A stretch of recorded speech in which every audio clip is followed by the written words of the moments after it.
Tantas veces hemos ya presentado, anunciado, explicado y observado acusaciones constitucionales que ya hemos aprendido.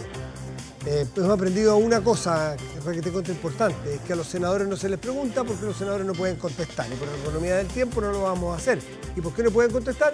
Porque eventualmente si pasa a la Cámara de Diputados, es decir, si son acusados, el Senado opera como jurado. Y si un senador da opinión antes, se tiene que inhabilitar después para votar.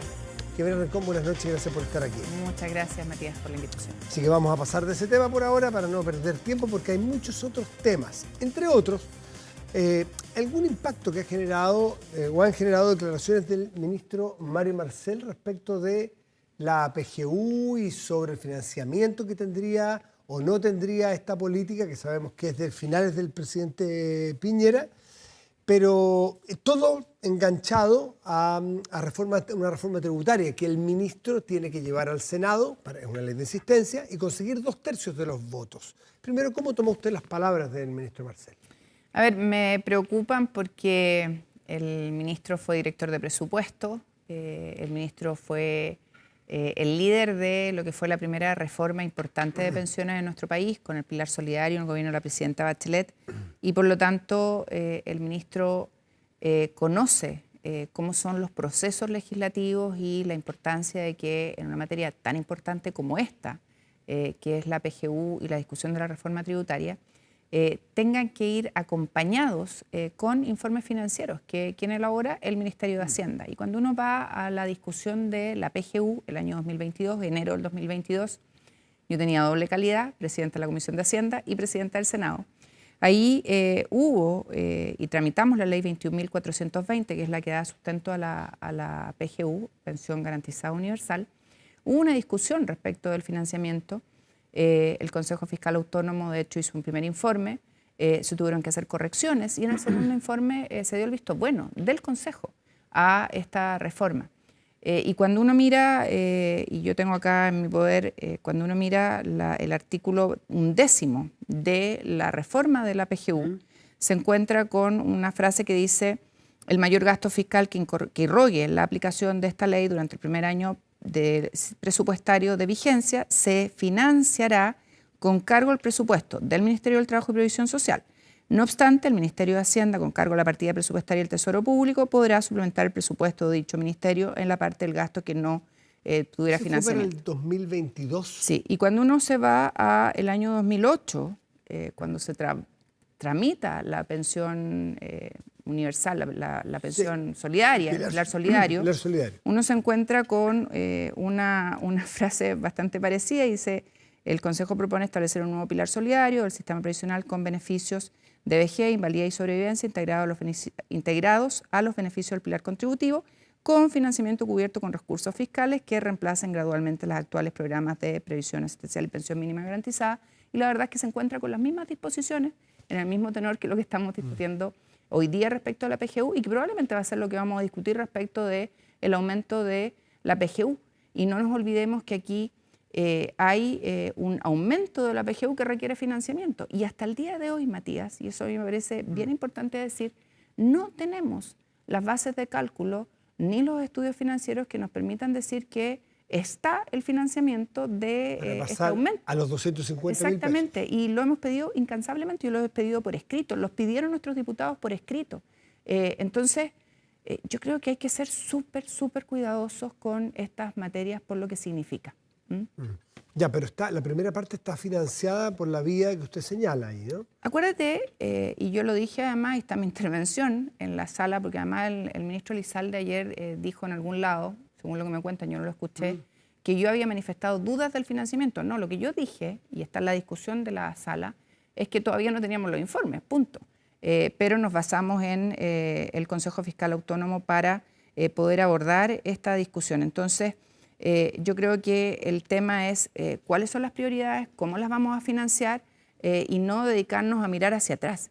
¿Cuál es el tema hacia adelante? ¿Cómo vamos a financiar estos aumentos? ¿Cuáles son además las prioridades que el gobierno va a decidir? Porque el presidente dice el CAE en una parte y después el ministro dice no está considerado el CAE.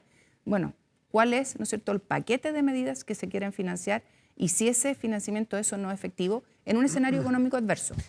Más allá de dónde se van a sacar los recursos, de qué partida, de qué ministerio, ¿ustedes están de acuerdo en que se requiere una reforma o no es exactamente así?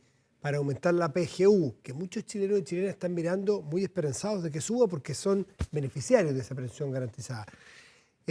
¿Está amarrado el éxito o está supeditado el éxito de este aumento en la política de la pensión garantizada universal, el que haya reforma tributaria o no necesariamente? A ver, cada política pública requiere financiamiento. Y de hecho, cuando se discutió la PGU, y por eso era tan importante el informe del Consejo Fiscal Autónomo, estaba desagregado hasta el 2026 su financiamiento, año por año. Y por lo tanto, si el gobierno quiere, y esto es parte de lo que le dijimos como bancada demócratas, diputados y senadores al ministro Marcel en una reunión que tuvimos la semana pasada, cada política pública, cada proyecto que se quiera establecer en el país tiene que tener el correlato del financiamiento. O sea, si no hay recaudación fiscal, malamente podemos tener un nuevo programa.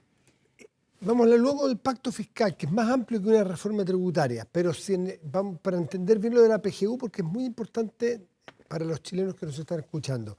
En el evento de que, como falta, no sé, casi un año para que se pueda presentar el proyecto, de ahí que se tramite, de ahí que se apruebe, no es muy fácil que va a haber reforma tributaria y sus recursos de aquí a 6 meses, un año, ¿cierto? No es muy realista.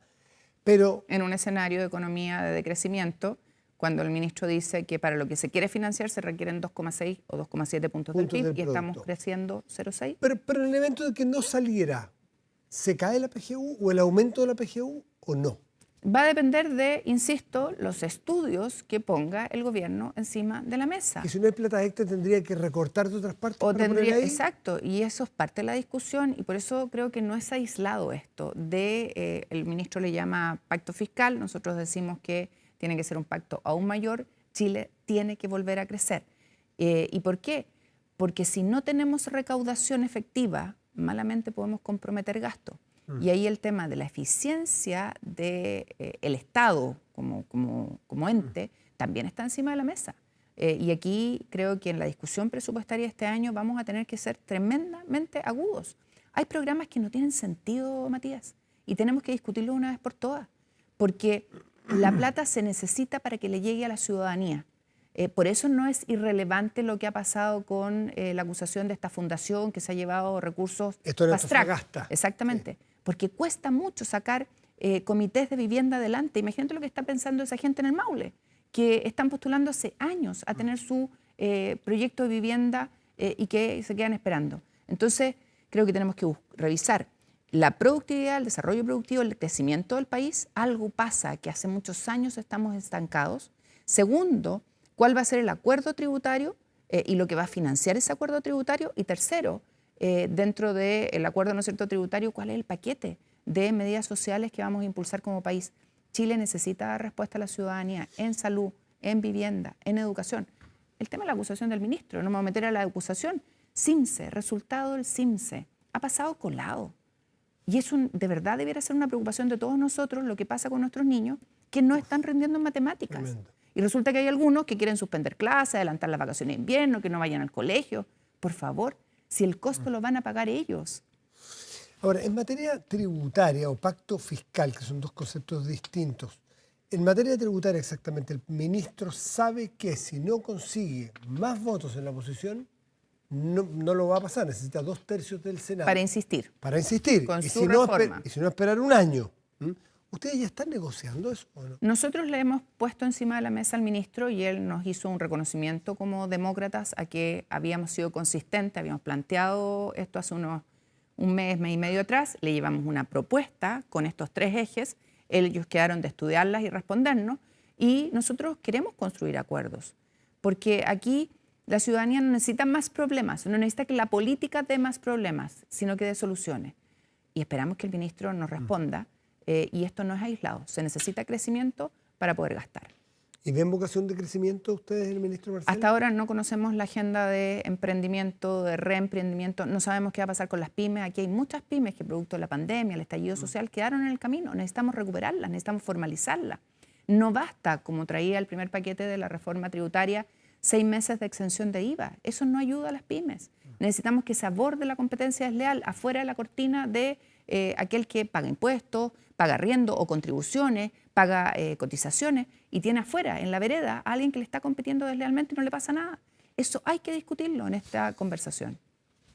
Jimena Rincón es presidenta de Demócratas, que lo ha mencionado varias veces. Hasta ahora era partido en formación, ahora ya es oficialmente partido. Estamos a la espera del trámite legal, pero cumplimos con los requisitos de la ley y estamos felices. Y los requisitos es conseguir un margen o un mínimo de adherentes, firmas, en 3 regiones contiguas. Exacto, o 8 en el país, y obviamente nuestra meta es estar en todas las comunas del país. ¿Cómo se convence un militante hoy día?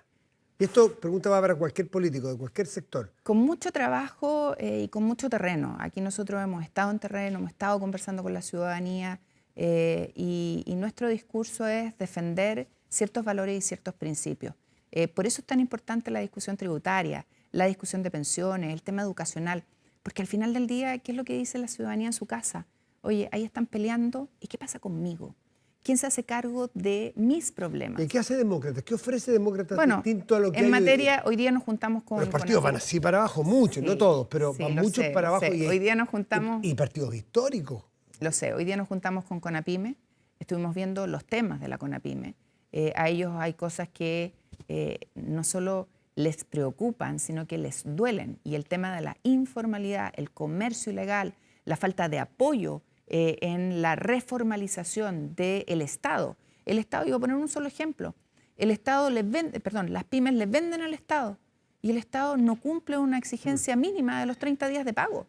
Pero si esa pyme se atrasa en el pago de sus impuestos, las multas son draconianas. Entonces, creo que ese tipo de cosas son las que está esperando la ciudadanía y es a lo que nosotros como demócratas estamos apostando. Ustedes están en O'Higgins, Maule y Ñuble. Y están cerca de sumar... Estamos cerca de lograr en Iquique y Antofagasta. Estamos súper desplegados en Biobío, la Araucanía, Aysén. Tenemos ahí nuestros parlamentarios y estamos haciendo un trabajo muy bonito con Erika Olivera aquí. Erika Olivera en Santiago, Joana Pérez en Biobío, Jorge Zafirio en la Araucanía y Miguel Ángel Calixto en Aysén. Y una cosita, y la idea es llegar a las próximas elecciones que son municipales, ese es ¿no es desafío, cierto? Que cada hombre y mujer de nuestro país tenga en sus comunas la alternativa de que los representemos. Esa es nuestra apuesta y en eso estamos. ¿Cuántos militantes tienen hoy? Hoy día tenemos, si contamos todo el país, porque si contamos las regiones, tres, todo el país. Tenemos algo así como 6.000 y tenemos que llegar a los menos de 20.000. Ese es el desafío. La metropolitana es el mayor desafío, son 6.000 en esta región. La metropolitana es difícil. ¿Y tienen aquí la metropolitana? Ya tenemos 600. Jimena Rincón, presidenta de Demócratas. Este país curioso, tenemos un partido demócrata y un partido republicano. Para que vea usted. Pero hay como 20 más también. Los polos fuera y estamos apostando por el centro y el sentido común. No sé yo quién es fuera de Bueno, esa es nuestra postura. Yo solo describo lo que es. Gracias, Jimena. Muchas gracias a ti.